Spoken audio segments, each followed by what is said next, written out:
Good morning, Messiah Center family. We are in day 15 of our 21-day fast.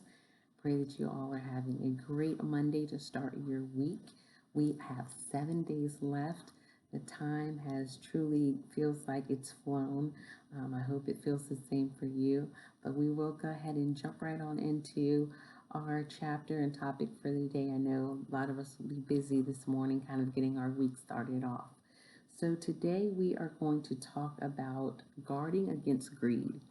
And our main point is that greed blocks your path to prosperity. And our pledge is I will take an inventory of what I own so that I can guard against wanting more. I will be on the lookout for things that pull me in the direction of greed.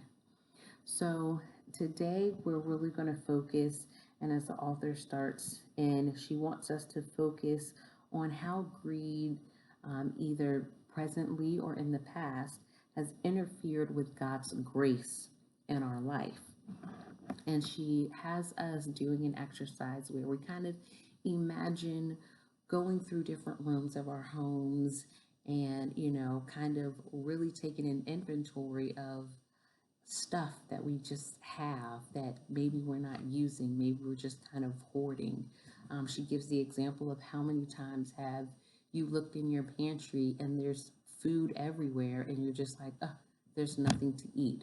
When there's clearly food in your pantry and you do have something to eat, it's just not maybe what you want at that time. Um, so, again, just translating that into our finances and how many times have we possibly done things thinking we can make extra money just because we think we need it. Not that we actually need it, it's more that we want it so that we feel comfortable, opposed to needing it for something. So she speaks and references Luke 12, verses 22 through 30, and I won't read it all. But what she's pretty much saying, and I'll summarize, is the verses talking about, God making sure that the birds have something to eat, that He clothes and dresses the lilies and the flowers. And if He's that concerned to make sure that the animals and the plants are okay, what should lead us to think that He doesn't 10 times more want us to be protected, want us to be clothed? So there's no need for us to worry. There's no need for us to want more because He'll supply us with everything that we need. So as we go through the chapter today, she'll definitely go over some different things we should be on the lookout for.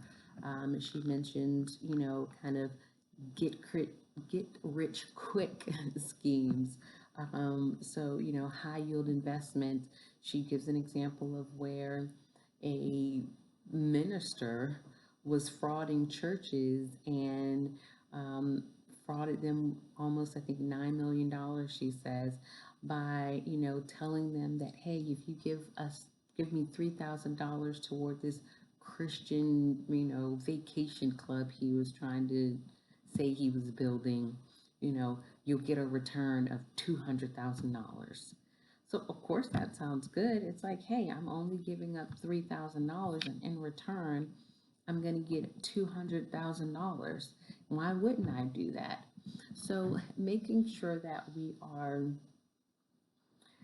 learning, and we talked about this before, but doing research and looking into the things and investments that are brought to us, and not just kind of jumping into any and everything just because we want more funds, we want more money, we feel that we're not financially stable or don't have what we need.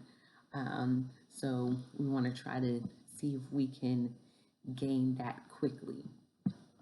So again, being very, very strategic, especially going to God in prayer and asking, hey, Lord, what do you want me to do to ensure that we are not just doing things and agreeing to things, of our own greed, but because we've been instructed to do so.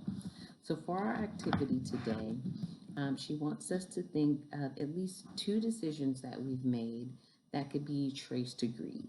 The example she gives is, if we have maybe a lottery, ticket habit, or investing in a, kind of get rich quick scheme that ended up never coming to fruition.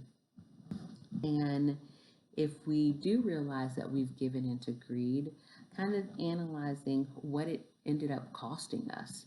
You know, if you're playing the lottery, how much money have you spent playing the lottery? In return, how much have you actually won or gained? Have you just really been throwing money to the government or wherever they send the prizes to? You've really just been filling their pockets while your pockets are emptying. And then we're going to make a commitment that we're not going to give into greed. If there's something that we find that is us giving into greed, we're going to stop that. Because again, God has everything that we need. He is our supply, so there's no need for us to want more than what we need for the time that we're in. If we do find, again, an investment offer or something comes along, again, like we said, you pray about it first. Seek counsel, whether that's going to the source who brought it to you or going outside of them to someone else that may be familiar with it, that has no, connection to them, to really understand, maybe what this investment is about. And then also in the book, she gives different websites and organizations that we can go to even verify certain businesses or schemes that we may feel come or are provided to us that we're not quite sure about. We can go in and, do some research, see if it's an actual business, see if there's been actual returns on other investments made by other people. So again, doing our due diligence. So we hope that you enjoy today's chapter. Again, we are coming close to the finish line. I'm so excited about what we've been experiencing these last 15 days and about what we have in store finishing out this week. So we love you. We thank you for joining us this morning, and we look forward to seeing you on tomorrow.